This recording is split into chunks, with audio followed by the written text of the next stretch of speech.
So hello दोस्तों, आज हम आ गए अपने हिस्ट्री के नए चैप्टर में और एक नई वीडियो के साथ। ये हिस्ट्री का जो हमने पहला चैप्टर बनाया था अपना फर्स्ट पार्ट, उसमें था हमारा the first war of independence. उसका आज हम लोग दूसरा पार्ट लेके आए हैं, जिसमें हम लोग आज क्या क्या देखेंगे। एक छोटा सा पार्ट रह गया था, उसमें मिलिट्री कॉजेज़, इमीडिएट कॉज जो पूरे रिवॉल्ट का इमीडिएट कॉज था, और मेन इवेंट्स कहाँ कहाँ पे रिवॉल्ट हुआ था, इसके बारे में आज हम लोग देखेंगे।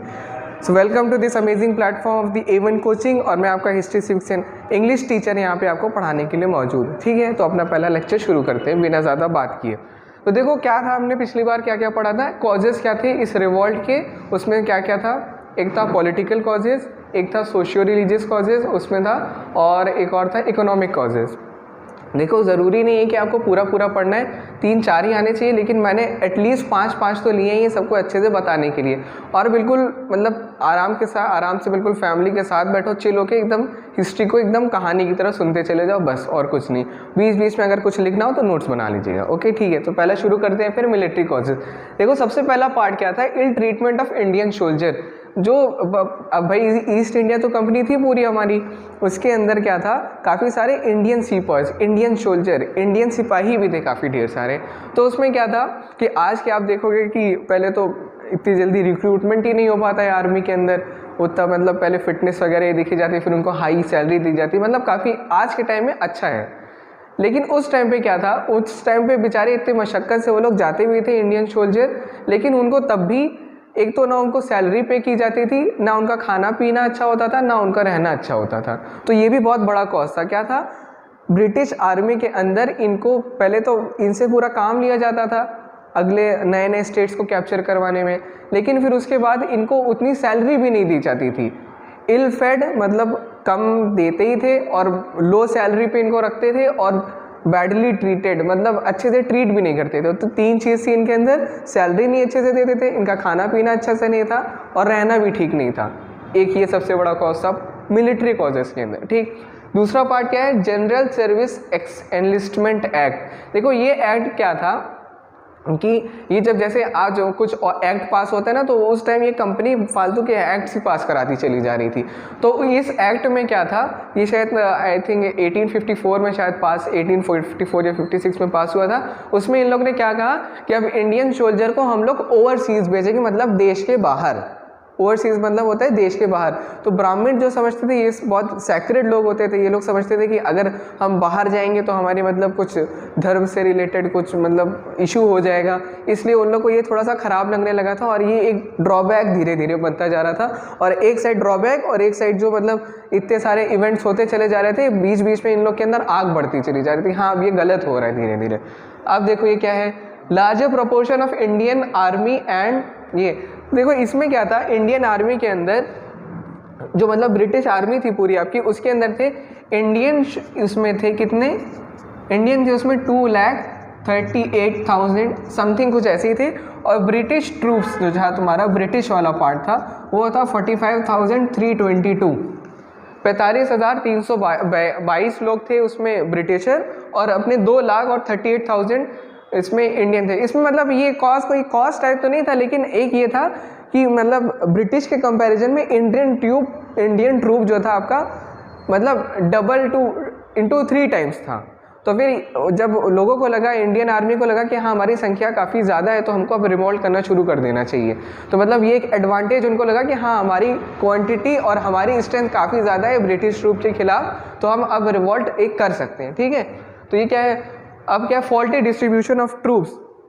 देखो क्या होता है, कोई भी इंपॉर्टेंट प्लेस होती है आपकी, तो वहाँ पे क्या रहता है, आप ही का बंदा रहता है। मान लो अगर आपको किसी कोचिंग वगैरह ले लो, या फिर कोई पर्सनल प्राइवेट जगह है, तो आप वहाँ पे उसी बंदे को भेजते हो जहाँ पे आपको मतलब उस पर पूरा फुल्ली ट्रस्ट होता है। अब क्या था, जैसे उस टाइम पे दिल्ली, इलाहाबाद, आगरा, फैज़ाबाद, ये सब चीज़ें क्या थी, मतलब सेंटर में थी, और पूरे इसमें तो पहले मुगल भी राज कर चुके थे, तो फिर उसके बाद ब्रिटिश ने भी अपना यहाँ पे अड्डा बनाया हुआ था, और मेन जगह यही थी इंडिया की उस टाइम पे। तो क्या था, इन्होंने स्पेशली दिल्ली और इलाहाबाद में ब्रिटिश आर्मी थी ही नहीं, जितने सारे थे सब इंडियन ही लोग थे, इंडियन ही सोल्जर थे पूरे वहाँ पे, और 1-2 जनरल रहे होंगे ब्रिटिश के। तो वहाँ पे भी इनको समझ आया, इंडियन आर्मी को लगने लगा था कि हाँ अब यहाँ पे भी हमारी पकड़ बन सकती है, अगर हम यहीं से रिवॉल्ट कर सकते हैं तो हमारा सबसे पहले यही चीज़ कैप्चर करा सकते हैं हम लोग। ठीक है, ये वाला हो गया।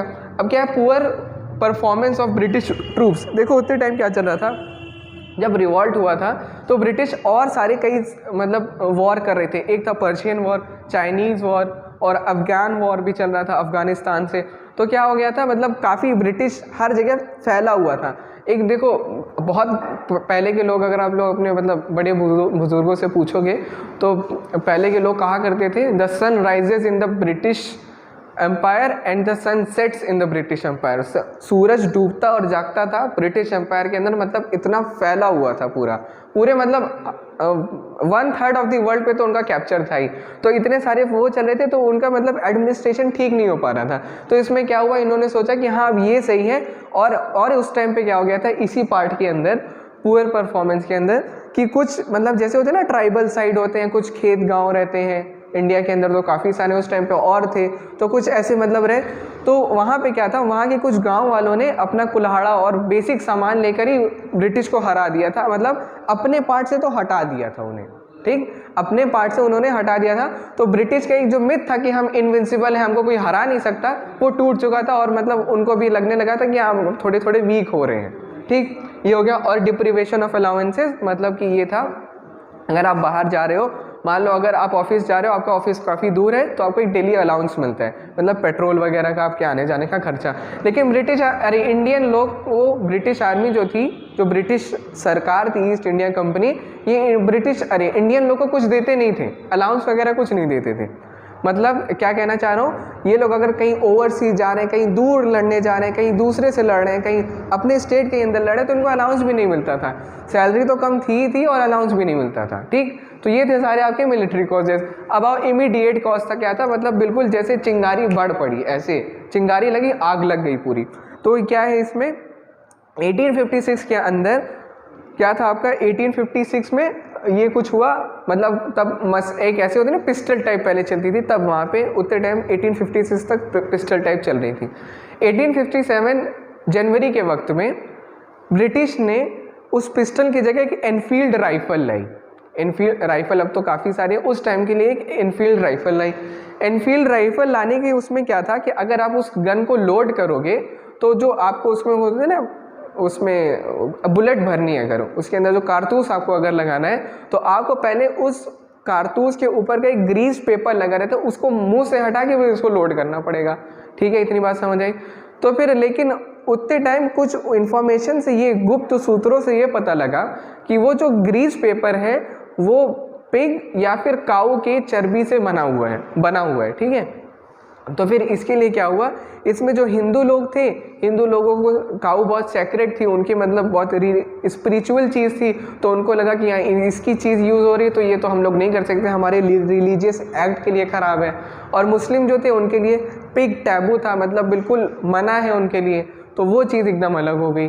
तो ये दोनों चीज़ मतलब हिंदू मुस्लिम दोनों के लिए ख़राब हो गया। तो फिर उन्होंने क्या किया, धीरे धीरे लोगों को लगने लगा कि हाँ अब ये हमारे रिलीजन अब मतलब पूरी तरीके से हम लोग वर्स्ट कंडीशन पे आते चले जा रहे हैं, अब ये हमारे रिलीजन के साथ भी खिलवाड़ कर रहे हैं।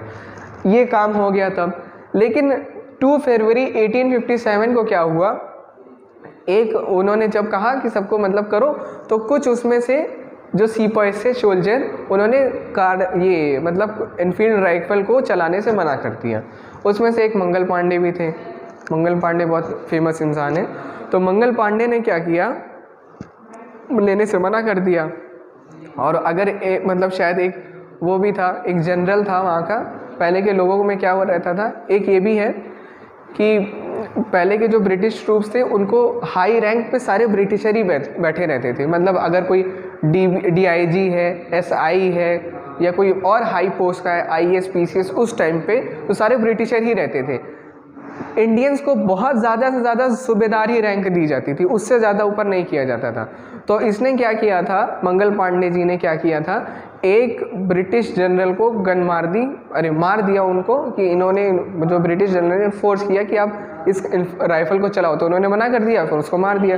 तो फिर ब्रिटिश आर्मी को जब ये पता लगा तो उनको कोर्ट मार्शल एक एक्ट होता है, उसमें फिर उनको मतलब हैंग कर दिया जाता है, फांसी दे दी जाती है। तो जैसे ही इनको फांसी दी, डेथ हो गई इनकी, तो फिर जो और उनके साथ जो उनके साथी थे इंडियन सिपाही, उनको बहुत ख़राब लगा। तो अगले ही दिन क्या हुआ, कुछ 2-3 मतलब ये हुआ, मार्च में इवेंट हुआ, अप्रैल के ही अंदर अंदर 85 इंडियन सोल्जर ने ये राइफ़ल लेने से मना कर दिया, राइफ़ल चलाने से मना कर दिया। तो उनको ब्रिटिश ने क्या किया, फटाफट जेल में भर डाला। जेल में भरा तो वैसे ही मतलब बिल्कुल और आग बढ़ गई बिल्कुल। अब यहाँ पे क्या हुआ, ये धीरे धीरे कॉज क्या आ गया, ये चीज़ यहाँ कन्वर्ट होने लगी। अब यहाँ पे क्या हो गया, बीच में रिवॉल्ट यहाँ पे शुरू हो गया। जैसे इमीडिएट कॉज तो यही होता है ना कि मतलब बिल्कुल जिसकी वजह से भड़क गए बिल्कुल से। तो ये यहाँ पे क्या हो गया, सब रिवॉल्ट का रूप ले लिया। 85 ट्रूप जो बंद थी, फिर उन्होंने मेरठ की आर्मी ने, मेरठ में जो आर्मी ट्रूप्स थे उन्होंने मतलब रिवॉल्ट जैसे हड़ताल लगा के पूरी अपने 85 लोगों को जेल से निकाला और चले गए वो लोग कहाँ पे, दिल्ली में। देखो अब इवेंट आ गए। इवेंट कहाँ का, पहला इवेंट का मैंने आपको बताया मेरठ में। मेरठ में क्या हुआ, 85 लोगों को उन लोगों ने जेल में बंद कर दिया। तो वहाँ के जो इंडियन सोल्जर थे उन्होंने उन 85 लोगों को जेल से निकाला और सब लोग भाग गए कहाँ में, दिल्ली में। अब दिल्ली आए तो दिल्ली में उन्होंने क्या देखा, दिल्ली जैसे ही आए दिल्ली को वो कर लिया। फिर उसके बाद वहाँ पे ये बहादुर शाह जफर रहते थे वहाँ पे, लास्ट मुगल एम्परर। तो वहाँ पे वो गए और फटाफट उनको बोलने लगे कि आप ही हमारे अब राजा हैं और आप ही हमारे अब रूलर हैं।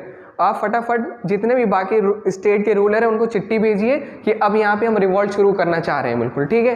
तो फिर उन्होंने किया। फिर यहाँ पे क्या हुआ, उस वक्त पे उस 1-2 महीना, ये मार्च अप्रैल में पहुँच गए थे ये लोग। अप्रैल मई जून जुलाई, ये 3-4 महीने तक ब्रिटिश के हाथ से दिल्ली निकल गया। दिल्ली कैप्चर हो गया इंडियंस के द्वारा, इंडियन ने उसको कैप्चर कर लिया। लेकिन एक भाई साहब थे वहाँ पे, यहाँ पे बता दे रहा हूँ,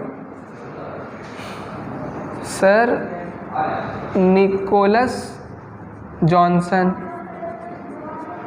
इन्होंने क्या किया, दिल्ली पर कैप्चर किया और 4 महीने के कैप्चर करने के बाद अटैक किया और दिल्ली वापस ले लिया। तो ये तो हाथ से निकल गया, चलो।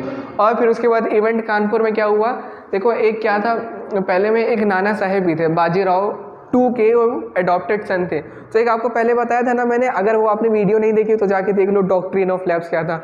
डॉक्ट्रिन ऑफ लैप्स के हिसाब से उनको वो मतलब जो बाजीराव टू थे, पता नहीं शायद कहाँ रहते थे, ग्वालियर वगैरह में रहते थे शायद। तो वहाँ पे उनको वहाँ से निकाल दिया गया और उन्होंने भी वहाँ से, वो जब अडॉप्टेड सन थे तो उनको दी नहीं गई उनकी टेरिटरी, तो वहाँ से चले गए और वहाँ से वो कानपुर है, कानपुर से उन्होंने रिवॉल्ट शुरू किया। जब इतने सारे इवेंट उन्होंने देखे तो वहाँ से जब रिवॉल्ट शुरू किया तो वहाँ पे भी क्या हुआ कि वो आपका, अरे यार, कानपुर गए वो लोग, तो फिर वहाँ से उन्होंने भी अपना रिवॉल्ट शुरू किया और वहाँ पे भी हाँ मतलब वो किया। तो वहाँ पे ये जो आर्मी थी, ब्रिटिश आर्मी थी, उनके खिलाफ उन्होंने लड़ाई की और वहाँ पे वो लोग काफ़ी हद तक जीत गए। तो काफ़ी उन्होंने सारे ब्रिटिश ट्रूप को पकड़ लिया और मतलब उनके जो बच्चे वगैरह थी, उनकी औरतें थी, उन सबको पकड़ लिया। लेकिन कुछ दिन बाद क्या हुआ, ब्रिटिश ने फिर उनके ऊपर हमला किया और वहाँ से वो मेरठ को, कानपुर को फिर कैप्चर किया। लेकिन उस टाइम पे नाना साहब वहाँ से भाग गए, मतलब और जाके कहाँ, मतलब वहाँ से भागे और जाके झांसी की रानी के साथ रिवॉल्ट शुरू कर दिया। काफ़ी जिद्दोजहद की थी उन्होंने। तो ये कानपुर वाला भी हो गया। अब इवेंट क्या था, सेंट्रल इंडिया मेन क्या था, झांसी और ग्वालियर।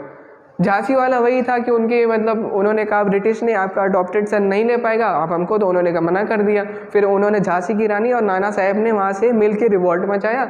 रिवॉल्ट करने के बाद वो कॉन्सिक्वेंस जो थे, मतलब झांसी की रानी लड़ते लड़ते अपना शहीद हो गई। फिर उसके बाद वहाँ से भी वो नाना साहब वहाँ से भी भागे और भाग के शायद म्यांमार या यंगून चले गए, तो वहाँ पे उनकी डेथ हो गई। लेकिन जो उनका वो जनरल था नाना साहब का, तांतिया तोप, वो कालपी चला गया। कालपी में उसने भी फिर रिवॉल्ट किया, लेकिन एक पहले धोखाधड़ी बहुत चलती थी। तो वहाँ जब कालपी गया तो कालपी में मतलब एक इंडियन कोई थे, मान सिंह नाम के जनरल नाम थे। कालपी में कोई वो थे शायद, वो होता नहीं स्टेट का सेक्रेटरी, तो वो मान सिंह थे। तो मान सिंह का वो तांतिया तोप के साथ मिले हुए थे और साथ साथ में ब्रिटिशर के साथ भी मिले थे। तो अब मान सिंह ने फिर तांतिया तोप के बारे में ब्रिटिशर को बता दिया। फिर उन्होंने उसको, तांतिया तोप को पकड़ लिया। फिर उसके बाद उनको फांसी लगा दी। तो ये थे सारे मेन इवेंट्स, मतलब सारे सब छूटते चले जा रहे थे। अब देखो ये सब रहता है इंडिया में, जितना इन्होंने स्ट्रगल किया है हम लोग को भी कुछ सीखने को मिलना चाहिए। अब जो भी हो, लेकिन ये सारे इवेंट्स ही कुछ इंडियंस ने जीते, कुछ इवेंट्स को इंडियन ने हार लिया, लेकिन एक्चुअली में इंडिया लॉस दैट वॉर, मतलब हार ही गए एटलीस्ट। लेकिन उसके कुछ कॉन्सिक्वेंस भी थे, बाद में फिर देखा गया कि कंपनी का रूल हट गया और भी कई सारी चीज़ें थी, क्या क्या चीज़ आई। और ब्रिटिश मतलब जैसे कंपनी थी, कंपनी पूरी हट गई, कंपनी की जगह मतलब मेन पूरा उनकी गवर्नमेंट थी, लेकिन कंपनी मेन पार्ट हट गई। तो फिर उसके बाद क्या हुआ, जब कंपनी हटी तो पूरा ब्रिटिश का रूल ही आ गया, मतलब पूरी उनकी जो एम्प्रेस थी ना अभी विक्टोरिया थी, क्वीन विक्टोरिया, तो वहाँ पे यहाँ पे आ गई थी। आज के लिए बस इतना ही। अगले वीडियो में कॉन्सिक्वेंस, बहुत छोटा सा टॉपिक है, उसको कवर किया जाएगा। और hope you will enjoy this video and अपने फैमिली मेम्बर्स के साथ इसको शेयर करो और देखो कहानी टाइप है, आपको भी मज़ा आएगा अपने फैमिली मेम्बर्स के साथ। ओके ठीक है, फिर we will meet you in the next video. Okay bye.